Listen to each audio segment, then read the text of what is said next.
everyone. Welcome back to the Constitutionals Podcast. I'm your host, Chad White. If you didn't know, this is the premier podcast for the website, cpluscomedy.com. Like I just said, it's a website. Go there. Episode 312. Listen, if you hear the dog eating in the background, he is currently just now finishing. Also, I think the desk just shrank on me. Hold on. No, this is where it's supposed to be. Okay. Episode, 312 would I say? Is that what we landed on? All right, cool. Great. Welcome back into the show. Don't come over here sniffing me with your wet mouth, dude. Don't look at me like that. I got back from a late lunch with a friend. Prior to that, I saw the movie Saturday night. I've been planning to see this movie for weeks. Let me tell you, I've been like just gung-ho on seeing this movie. I love Saturday Night Live. It's probably my second favorite franchise behind The Simpsons. For all its ups and downs, for all its weaknesses and strengths, I think Saturday Night Live is fantastic. And yes, I know both the franchises I love are 36 or 37 years old and 50 years old. I understand that. I just love them so much. They're great. I saw Saturday night at 12:15. Rode my bike up to my local AMC theater. Also, I wasn't sure if it was going to be at AMC theater. Thank goodness it was. I rode up there, had my lunch. Yes, I did have 2 lunches today. I eat a lot. I work out a lot. I eat a lot. I had my lunch, bought some bacon and egg gummies at Trader Joe's. They're shaped like bacon and eggs, but they just taste like gummies, obviously. They're not going to be bacon and egg flavored gummies. That's disgusting. And you know what? The movie's about the 90 minutes prior to the first episode of Saturday Night Live. This is what was very different about this movie. I talked about this in Late Night Lately. They obviously tried to hype up the tension of what this movie was supposed to be. What the 90 minutes were supposed to be. And for the most part, it worked. I'm not here reviewing the movie. I'm just talking about what I experienced in the movie. What I noticed for a lot of these people is they either hired somebody that looked like almost to the T in the case of Corey Michael Smith, like their character who's playing Chevy Chase. The person sounded like them. They were doing a great impression, or the writing was just like very, very much of that person. I don't think not one person to what I see did a poor job at impersonating who their person was supposed to be. Corey Michael Smith did a fantastic job. Dylan O'Brien as Dan Aykroyd was crazy. He got the cadence down. He looked kind of like him. The mustache was like on point, but man, his cadence and his voice were fantastic. Lamorne Morris, I feel so bad for because they barely gave him anything to do. The entire time Kim Matchlow was on screen, I was just like, she's gorgeous. Who is this woman? That's very sad. I was like, who is this woman? Every time she was on screen, I'm like, all right, time to pay attention. No, it's very funny. I enjoyed it. The one issue I will say, not issue, but the one thing that was just out of place was Nicholas Braun playing Andy Kaufman and Jim Henson. And also, I saw an article. I did not read this article, but I did see an article talking about how they mistreated Jim Henson. They're like, why were they so mean to Jim Henson? If anything, they were mean to Chevy Chase. It was like the lines of the movie. Why was the movie so mean? No, they like Jason Reitman wrote this movie with Gil Keenan. Jason Reitman is the son of Ivan Reitman, but he wrote this movie, and my God, the anti-Chevy Chase jokes were so on point, especially when J.K. Simmons' Milton Berle just takes him down. It was just fantastic to watch that happen. They got a great Don Pardo impersonator who was played by Brian Welch. And John Baptiste, did the music for this movie. And let me tell you, it was fantastic. The music was fantastic. I will say this. This is a very stupid thing about it. But every time I watch SNL, when I get to the end credits, I tear up a little bit because they did this show. Good or bad, they did this show, they put it on, and it worked. They got to the end of the movie, and John Baptiste orchestrated a song that was in the vein of SNL. And man, it worked on me. I was like, wow, that's crazy. The cast was good. I wish this is a weakness of what Saturday Night Live was in the 70s. I wish it was more of a diverse movie, but for the most part, they captured the tension, the anxiety that comes with producing an episode of Saturday Night Live, and this was the first episode. And yeah, I liked it a lot. It was shot in Atlanta? Oh my goodness. I am so pissed. What? Ugh. They should have. It was shot in Fayetteville. In Atlanta and Fayetteville. Why didn't they call me? I would have done anything. I'd have been a stand-in for Lamorne Morris. But yeah, I enjoyed that movie. Next week, I'm trying to see a couple of movies. I'm not going to mention them, but I'm just trying. One of them is Piece by Piece, the Pharrell Williams movie. Anyway, let's get into the first story because we got a lot to talk about. This comes from Alex Weppert over at The Hollywood Reporter. Amazon and Apple strike deal to bring Apple TV Plus to Prime Video. This is huge news, mostly because Apple is stepping outside of its ecosystem in order to provide its service via another service. I can get on multiple platforms. I can get Apple Music on my phone right now and pay the same $10 a month. And my phone's a Galaxy, a Samsung Galaxy S23 Ultra. I can get Apple Music on this, listen to it on my Mac, listen to it on my iPad, listen to it on my LG TV, listen to it on my Chromecast with Google TV. I can listen to Apple Music wherever. I can go buy, I have Beats headphones, Beats earbuds, Power Beats Pros, whatever the hell those things are called. I can use it on my Android phone. I can use it on my Switch. I can use it on my iPad. I can use it on my Steam Deck. This is a huge step for Apple TV Plus because you can only access it on Apple devices. You can only access it on some TV sets, so LG and Sony's and stuff like that, and Samsung's. You cannot access it on Android phones without going to like a Chrome or a Firefox or an Edge and logging in that way and watching it like that. But who would do that? I've done it before. Who would do that? At some point next month when this launches, just like Max, just like Paramount Plus, just like AMC Plus, Stars, Acorn, Shudder, whatever, you can go, or Masterpiece, you're going to be able to go to Amazon Prime, to Prime Video, excuse me.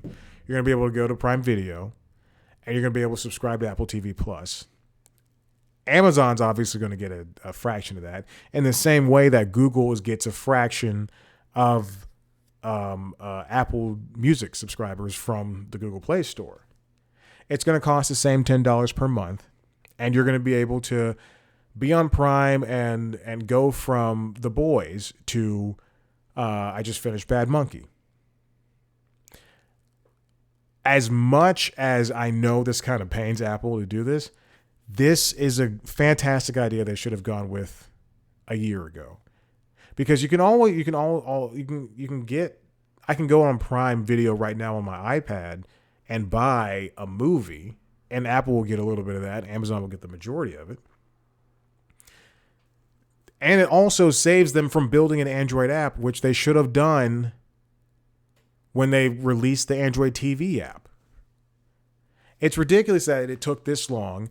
This is only positive for Apple because they realized, hey, it costs a shit ton of money to make TV shows and to make movies. Napoleon did not do well. Wolves probably did not do well. But people are tuning in and watching. They're obviously going to watch these things because, hey, I just bought some AirPods. I get Apple TV Plus free for 3 months. Let me check out The Frontier. Is that one of their shows? The Foundation. Let me check out Foundation. Let me check out the Charlie Brown episodes. Let me check out the new Fraggle Rock. But just because you set aside $1 billion doesn't mean that it's going to come back net positive. And they knew that. But now that you're able to reach truly hundreds of millions of more people, it's only going to be positive for you. Because now people are going to go to Prime Video and see, oh, hey, my Max is here. My Paramount Plus is here. Why don't I just migrate my Apple TV Plus over here? Because not everybody has an Apple TV, because that's where Apple TV Plus is better, And also, with Apple TV Plus, not only am I going to be... Well, actually, hold on. I was going to say something that might be wrong. If it's just Apple TV Plus, it'll be just like on Max on or Paramount Plus on Amazon Video. You're not going to be able to access your library. But if you have a library on Apple TV Plus, some of those movies might be available on Prime Video too if you connect those services because of Movies Anywhere. It was announced at Bloomberg Screen Time Conference on Wednesday from Prime Video Chief Mike Hopkins. It is a good idea. I have not talked about this story at all, but it is a good idea. This is only positive for these two companies.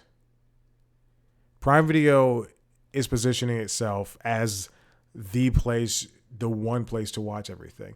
But in the same vein, you can subscribe to Apple TV Plus and also Paramount Plus on Apple TV Plus and Acorn and all that stuff. So, I don't expect this to have explosive numbers, but I do expect it to be nothing but positive. Now, speaking of streaming platforms, this comes from Lucas Manfredi over at The Wrap. Brian Roberts says Peacock suffered most losses we've had in 2023. Streaming is hard, and these platforms, these companies are finally realizing that they can't just throw money at the wall all the time. Netflix did it for so long, and they made it seem easy. So these companies, NBC Universal, Apple, Warner Brothers, they all come in and go, we can do the same thing. We can spend the same amount. The pandemic hits, they have to reel in all of their money, and they have to look at their finances and go, well, shit, we spent too much. This is not good. And now that has giant negative consequences for people like me in the industry. And Peacock is probably at the rock bottom of it all. Brian Roberts says 2023 will be, quote, the most losses we've had for Peacock as the streamer continues to work towards profitability, which they expect post the NBA deal taking effect in 2025-2026 season. They expect that to happen, the profitability happen after that. He says in the short run, it might hurt it. Might. But in the long run, we're super excited and think that's factored into what we need to spend and what we'll need to monetize. It is hard to run these platforms. And these companies did not realize that. He wants these the football and the Olympics and the basketball to last a very, very long time. Decades. But as I'll note in this next story from Hollywood Reporter, written by Rick Porter, Disney is shrinking its TV kingdom. All of this stuff is hard to maintain. Disney shut down its ABC signature TV studio. And that's a big move. They moved everything that they do TV-wise under...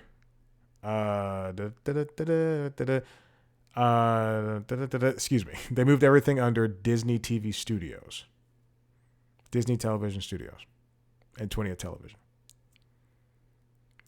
Paramount did the same thing in August, Paramount Global, when they closed Paramount Television Studios and folded its existing shows and developments into CBS studios. The current shows that are being made under ABC Signature, like Jimmy Kimmel Live and Grey's Anatomy, they're all moving under 20th. That means layoffs are happening. They've already happened, rather. Larger Disney empire has other studio assets as well.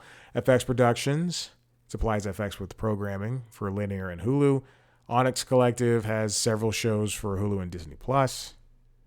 Those two units are all in-house shows. So what this is the easiest way to explain this is Fox Broadcasting canceled every show that it did not own, so that it's a money thing. You don't want to have co-productions with studios because you're not going to get the entire money. You only get some of the money. That's the name of the episode, Entire Money. Maybe it's not. Maybe it'll change. Based on volume alone, it's no surprise that 20th TV would be the last title card standing. Disney, like Paramount, 2 months ago, and other legacy media companies in the current business climate, is seeking to streamline operations with an eye toward consistent profits and streaming. Combining the Hulu and ABC development teams under Simran Sethi, yes, in a decision announced in conjunction with the closing of ABC Signature, is another step toward the corporate goal that Disney set out for itself. I added that last part. So they're making it sound like it's not a big deal, but it still kind of is. We're post-strike, post-pandemic. We're trying to find a way to make money, serve people ads, because fast, free ad-supported streaming television is very popular. Pluto TV, Tubi TV, Amazon Prime Freevee, or Prime Video Freevee. I'm going to get another email. I do want to say they did not send me an email personally directly. They sent an overarching, just call it Prime Video. I know I've mentioned it before. But streaming is such a difficult thing to monetize at this point. And I would venture to say in the future we will see did I sound like I was slurring my words? I will venture to say in the future we will see, we're already seeing a large emphasis, a large focus on streaming. But in order for linear to survive, there's going to have to be some type of symbiosis. And I think Paramount is doing a good job at that partially by airing shows like Yellowstone, by airing shows like Yellowstone, not only on Paramount Network, which is the cable platform, but also the broadcaster CBS. Yes, it's edited, but whatever. By airing the Yellowstone spinoffs on Paramount Plus. By selling the rights to Big Bang Theory that's just how that happens, to every other network. There's going to have to be symbiosis to get people in, to get the people who go, I'm not going to subscribe to Paramount Plus. Oh, they have what's Tulsa King? Why is it on CBS? Ooh, let me watch it. Ooh, I like Tulsa King. Let me watch the rest on Paramount Plus. Let's move along. This next one comes from Wall Street Journal, written by Becky Urak. Oh, I read this while I was on the treadmill this morning. I do a lot on the treadmill. Peloton's playing. Same thing. It's the same thing that happens while I'm cycling. Peloton's playing, and I'm either watching, Survivor, or Big Brother, or an action movie, or a reality show. Truly, just not any reality show, but like at one point it was The Devil's Plan, and that show is so particular. Oh God, it's just so difficult to pay attention to that show while I'm running. Meanwhile, with Culinary Culture Wars, I think that's the Korean cooking show on Netflix. I'm watching that show. I'm like, it's a damn fine show. Anyway, bankruptcy took down the Redbox machine. If only someone could take them away. Those Redbox machines are still at CVS's. I recently went to go get, a couple weeks ago, my flu shot, and my COVID booster. And lo and behold, outside of the Red Box, outside of the CVS in Virginia Highlands is a Red Box machine. The window is closed down, that little flap. I don't know if it's still operational. I don't think so, because this is well after the bankruptcy of Chicken Soup for the Soul, that company that owned Red Box. It costs apparently roughly $500 to haul those machines away. Not only to load those up, but because some of them are bolted into concrete, you also have to get somebody who can remove the concrete. You have to get an electrician because they're hardwired into the stores. And then if you're a person, they weigh as much as 890 pounds. If you're a person who is paid to take that away, one of the 24,000 vending machines sitting in front of a CVS or Walgreens, Walmart, Dollar General, Albertsons, Kroger, what have you, you've also got roughly 500 discs. Walgreens told a court that it spent $184,000 a month at roughly 3,800 stores to power nearly 5,400 machines belonging to the failed business. Some stores are worried about people breaking in and stealing the discs. I will say that if you're stealing DVDs and Blu-rays, that's a bad market, my man.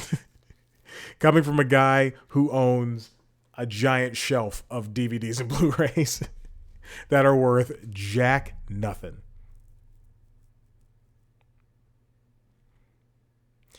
There's at least 500 DVD discs or Blu-rays inside these machines. Some of them have games. Oh man, maybe I should go to this, go back to Virginia Highlands and see if I can. Hey guys, I'll haul it away inside my Kia Niro. That thing held a bike. It held. I have two of those bookshelves. It held a treadmill. It held this desk. And that's roughly it. It has not held anything else. But you know what? Maybe it can hold an 890-pound machine. No, it can't. It can't.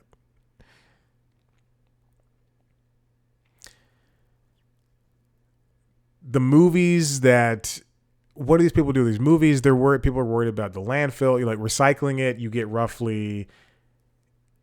If you're paid to haul away the machine and you recycle all the metal that is recyclable in the machine, you get paid roughly $50 to $70. So on top of the couple $100 for hauling this machine, you also get $50, $70 for recycling it properly. And then you have 500 DVDs. I just thought that was an interesting story and I really loved it. And this is just a poor thing to hear about Redbox and the people that have to deal with the aftermath of what Redbox is. And finally, we're going to talk about Broadway and why it dims the lights for people that died. This comes from the New York Times, written by Michael Paulson. Broadway theater owners facing backlash to dim all lights for Gavin Creel. Recently, we've seen people like Dame Maggie Smith. We've seen people like Stephen Sondheim, James Earl Jones, Cheetah Rivera. They all died. They were all actors on the stage.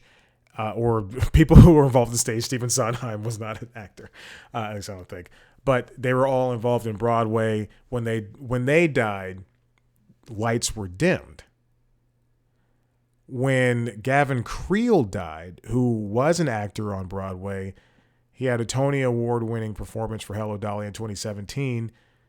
Only 1/3 of 41 theaters decided to dim their lights, wherein I don't think any of them were going to dim their lights before. In an email on Wednesday, the theater owners described their decision via the Broadway League, the trade organization that represents them, and speaks on their behalf. The lights dimming ritual, which goes back decades, has been an increasingly fraught one for the 9 entities that own and operate Broadway theaters.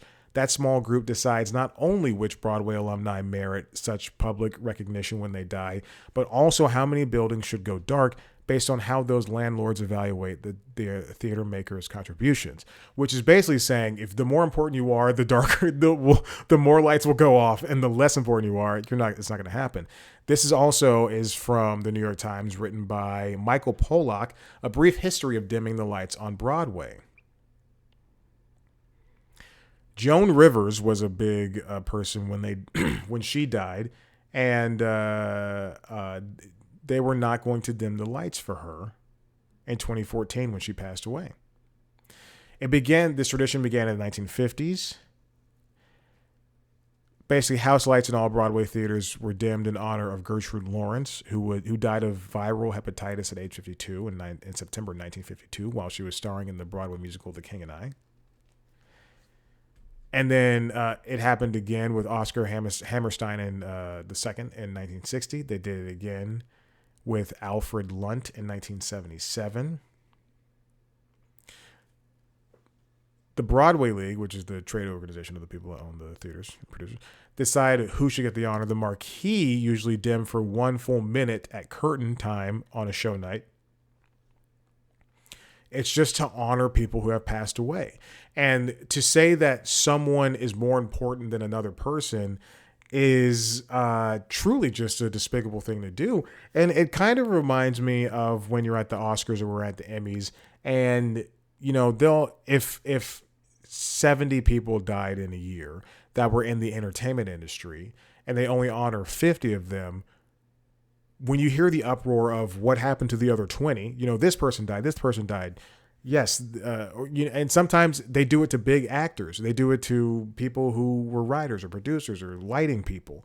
And it's if you're going to do it for one person, do it for everybody, So just because James Earl Jones passed away doesn't mean that Gavin Creel doesn't deserve the same honors as him, because they both served, more or less in the same theater military. Oh God! Can you imagine the Pledge of Allegiance sang by a theater military major? Oh, say. Okay, I'm not gonna do it. I was gonna do a bit where they're gonna sing the Pledge of Oh say can see just by the Dodge Light, America the Beautiful, wherever that's called.